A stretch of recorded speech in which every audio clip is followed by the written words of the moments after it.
Hi everyone and welcome back to Axon Gamers. Senkai here, and today I want to do the pickups video for November and December of 2017.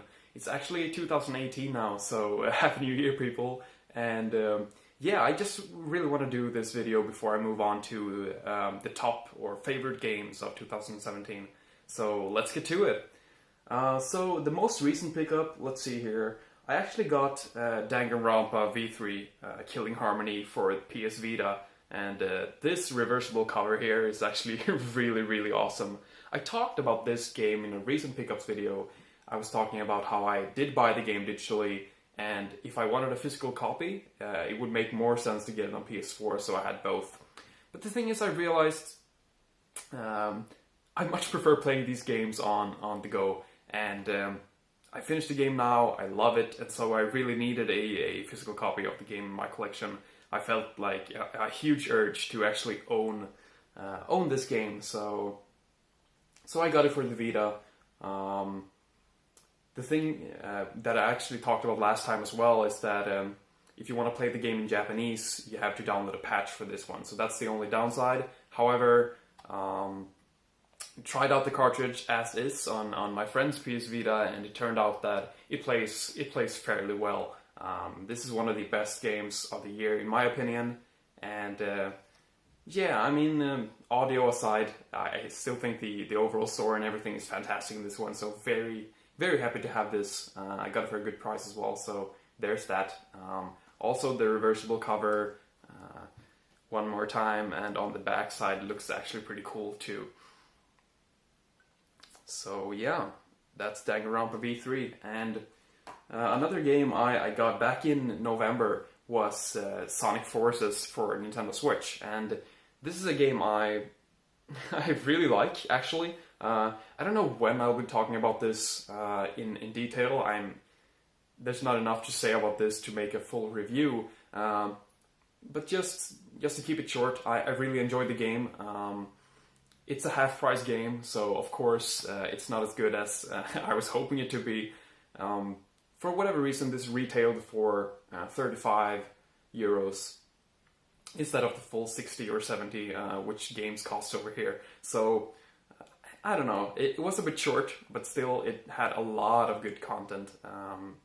30 stages, each with its unique song, so you had like 30 tracks in total for all the stages, and I mean, there was some variety playing as the like the fan-made character, classic Sonic and modern Sonic. So I mean, if you're interested to just check it out, it's not a pricey game, and I thought it was worth it. So happy I got Sonic Forces, and on the Switch, because handle is just the way to go. This is 30 FPS instead of the 60 on PS4 and Xbox One.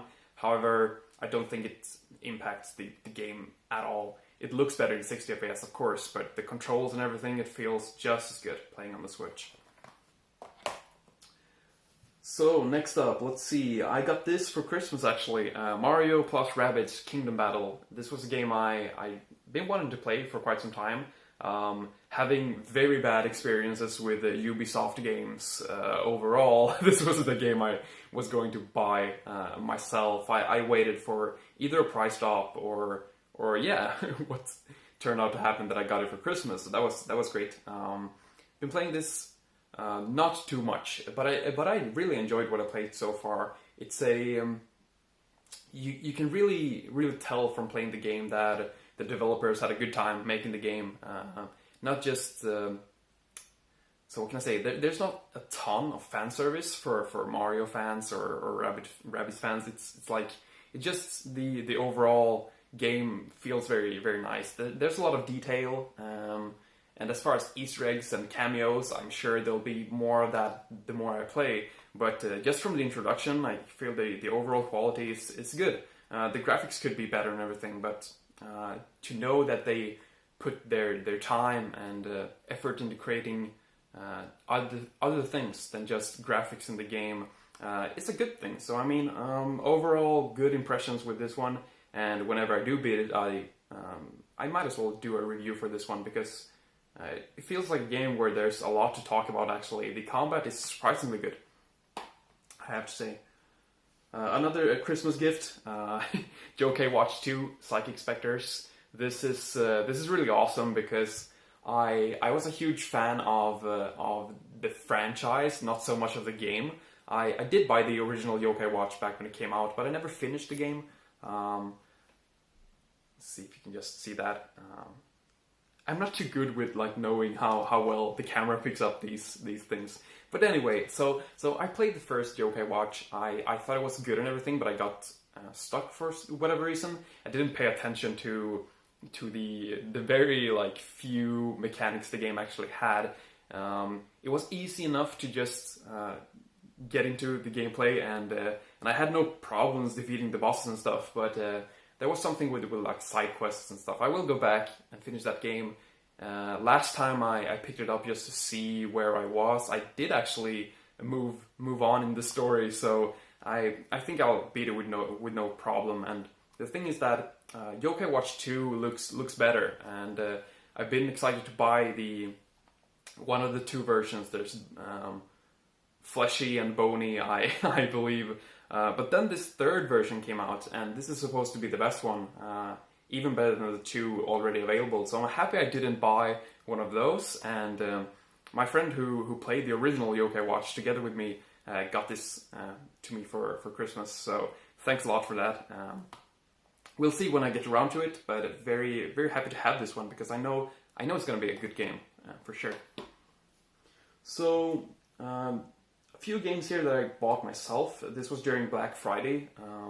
We always have good prices during Black Friday, and I know it's a like American thing, the whole Black Friday thing, but stores have like sales or whatever, discounted prices during that weekend, and also like for a whole week, because first we have Black Friday and then there's this Cyber Monday, so just a full week of a great opportunity to buy games. So that's what I'm trying to say. First up is The Evil Within 2, and I absolutely loved the first Evil Within. I thought it was a fantastic game, and while not as memorable or masterly crafted as, say, Resident Evil 4, I think it was good enough. It was a great game. Maybe not the best, but still a very good game, and I had so much fun playing that game. It was challenging, the graphics were really impressive, and there's just something with the art style, or what can I say, the designs in The Evil Within that really, really impressed me. So, looking forward to play the sequel. However, I'm mostly playing games on the go at the moment, so this might be remote played, we'll see. But regardless, this was $60 a few weeks ago, and I got it for $25. So very happy to took my chances and got Evil Within 2 for a good price. Same goes with this game here, Neo. This was a game that I showed in another pickups video earlier this year, back when it was released. I had the chance to try that game. So when I showed it in that pickup, it wasn't really something I added to my collection, but something that I got, and then like I didn't have time to play the game. I really didn't feel it back then, so I actually returned the game. However, back then the game was full price, and I got this for €17, very very cheap. And the season pass was also, because they had this Black Friday, Cyber Monday thing going on PSN as well. So on PSN, I got the season pass for €9. So for a total of, 26 euros, I got the complete package. So whenever I delve into Neo, I know that I have all the expansions. So that's awesome. What I played of this game was like 2 or 3 hours, and I really liked it. The thing is that with Metroid games, or what can I say? I should compare it to Dark Souls, but the thing is that Metroid is the game that comes to mind, where you have this open world where you you really pay attention to the level design. That's what I'm trying to say. Instead of just moving forward and beating a stage and beating a boss and moving on to the next one. In these kind of games, you really want to learn like everything, and and keep everything in mind. So these style of games I really prefer to play in like 3 or 4 days and just blast through them and memorize the entire game with all the item locations and stuff. So this is gonna be awesome to play, but I will have to wait for a bit because yeah, it's heavy to memorize a full game like that. But that's how I want to play the Castlevanias, Metroids, and Dark Souls. That's just how I roll.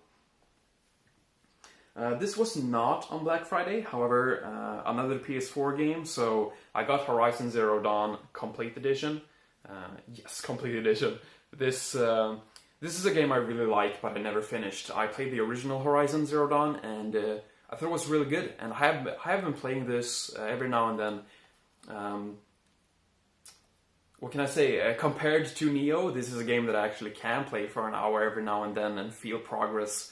You have a great world map, and it's one of these OCD games where there's like so much to do, and it keeps progress of everything you do very well within the maps and everything. So yeah, it's a fun pick up and play game, and the story is surprisingly interesting as well. It's picking up slowly, but I am impressed so far. I wish this was a game I'd put more time into. So I could have it on my top list for 2017. However, with the complete edition and knowing the DLC was going to come out later the year, I couldn't prioritize this game for whatever reason. So I saved it, and yeah, actually I sold my original copy and got this for for the same price. So this was just a trade. I'm very happy about that. So yeah. Good stuff. We'll see when I beat it, but yeah. Also, Horizon Zero Dawn, I played it on the Vita through remote play, and I have to say that it plays well. It looks great. It's one of the better looking games on PS4 for sure. Oh right, and another game I got from on Black Friday. Not sure why really. Halo Wars 2 for Xbox One was dirt cheap. I think I paid like less than $10 for this one. 9 euros ish. Very, very surprised when I saw that. I know that this is a game I could trade for something else, or you know, just get because it was cheap. I might play it. I think the original Halo Wars was interesting, but it's just that I don't spend any time with my Xbox One anymore at all, actually. So we'll see what I do with this one. But for the very low price, I thought I would add it to the collection, and we'll see. But yeah, Halo Wars 2, not a lot to say about it.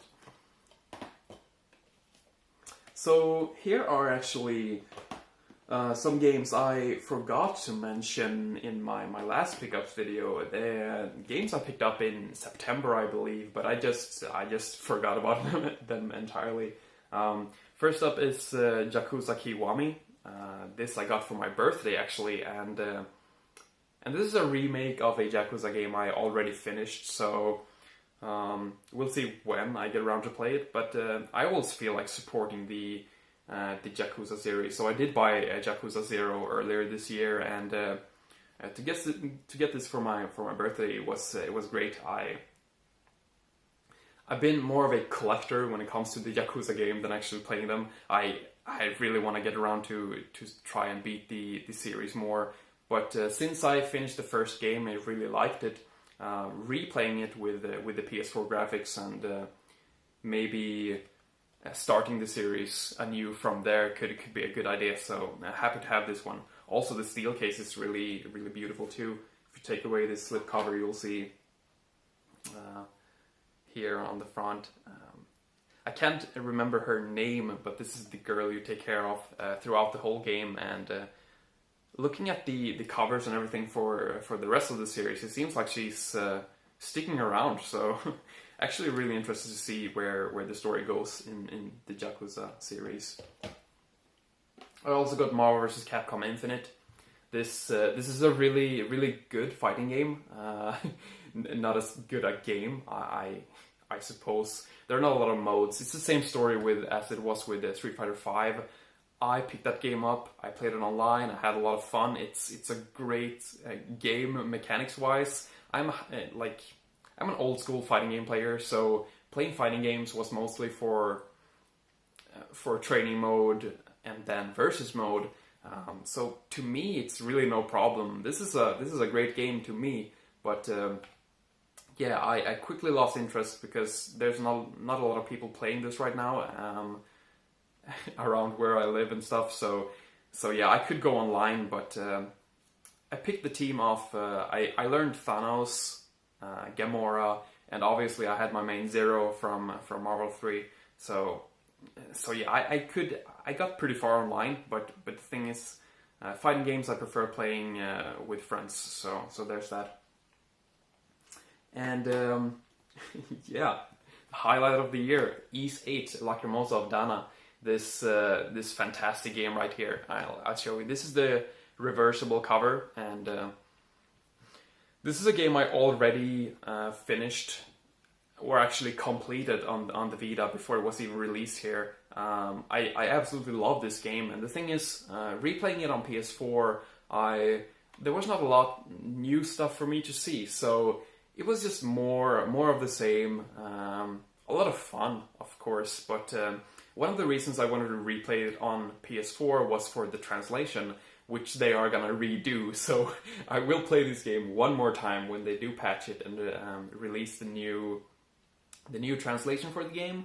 But even without the translations, even without the story as a whole, this is a fantastic game and one of the best of the year for sure. If you like action RPGs, exploration action RPGs, this is one of the best, and I could go as far and say that this is the perfect Ys, but yeah, let's talk about this game more some other time. I just want to show you that I did buy the PS4 copy, and it comes with actually a select soundtrack, and yeah, very very disappointing because this is one of the best Ys soundtracks actually, and this CD here has some of the worst songs on the entire soundtrack, so very very unfortunate actually. But it does come with a little art booklet here as well. I'm curious though, because all the names here are gonna get changed, or a lot of them, as the translation is redone for this game. But everything in this booklet here matches what's on the disc, so I mean that's good. I'm not gonna show you the entire thing, but let's take a look at Adol as well, or Adol. I play these games in Japanese, so how they pronounce his name is actually Adol, but I don't know. Maybe it's Adol over here. I'm not too sure. Great game. I can talk about this so much, but Ys 8, you should just buy it, play it however way you can. I think the game is slightly better on the PS Vita, but it's all up to you really. Fantastic game. I also got .hack GU Last Recode for PS4, and this is really hype because back in 2012, that was a huge year for me in gaming, and in 2012 I played a lot of old games trying to catch up. That was after World of Warcraft for me, so I had a lot of years to catch up on games I missed and stuff. And a friend of mine told me that if you haven't played .hack GU, that's probably one of the best games you could play. He said that not only because it was a favorite game of his, but he know my taste in games, and he said that the trilogy of .hack GU would probably be one of my favorite games of all time. I don't know as much nowadays. You grow to love new things in life, and new game genres has impressed me over the years. But back in 2012, knowing this game would be so good to me, I was trying to track down copies of the games, but they were never released here in Europe, and importing the games through eBay would be no problem, but they were really expensive. Actually, each part back then was like 100 euros, so So to get the full set, 3 games only for, or I mean, only 3 games for €300. That's a bit too much. So I think I paid 45 for this one, and this comes with all 3 games, a 4th game actually, or like a epilogue of some sort. I heard with in widescreen, in higher resolution. I think this old game looks better in SD, but I mean, it's just such a nice package, and to have all of it on a single Blu-ray, that's just fantastic. So very happy I got .hack GU last recode, and I think that this is something we should support, because if we keep getting these fantastic compilations from Namco Bandai, we could get Xenosaga 1, 2, and 3 as well. So yeah, we'll see about that, but happy about this one for sure. I will play it this year, obviously, but sooner than later, I think. Last game here, Pokemon Ultra Sun. This is something I got because I recently finished Pokemon Moon, and I thought the game was really good. But the thing is that I don't play Pokemon competitively anymore, unfortunately. And the thing is that back then I would play Pokemon for hundreds of hours. It was the game that I played in tournaments and with friends. I took Pokemon very seriously back in the day, and because of that I never paid attention too much of the journey or campaign or like the main story in the game. I did that with Pokemon Moon, and it was actually really good. So even though this is pretty much the same thing, I felt that revisiting that world and play it one more time I wouldn't mind. I think it could be fun. I started the game and I really like it. I'm a bit surprised because Pokemon to me has always been just like esports, I guess. But yeah, having a lot of fun playing this by myself. So inside the box, because this is the fan edition, it comes with a regular copy of the game and also a steel case, just like the fan edition for let's see, the original Pokemon Moon and the remake of the 3rd game or 3rd generation, Alpha Sapphire and Omega Ruby, also came with these fan editions with the same content. Yeah, it looks really nice. I will never use this, but these editions are basically the same price. It's not a huge difference. So I think if I'm gonna spend that much money on a game, I might as well pay a little extra and get a nice package like this. I think that was it. I obviously also bought Xenoblade Chronicles 2, both digitally and the collector's edition. But it's a huge box and I don't have it here right now. So I will, let's say this, I'll do a unboxing of that one. So I get to talk about Xenoblade Chronicles 2 a bit more and actually show you all of its contents in detail, because back when I did the Undertale Collector's Edition unboxing during my pickups, it was very rushed, I felt. So yeah, I'll save Xenoblade Chronicles 2 for another video and wrap it up right here. So that'll be it. Next up is Game of the Year, so look forward to that. And yeah, until then, get gaming.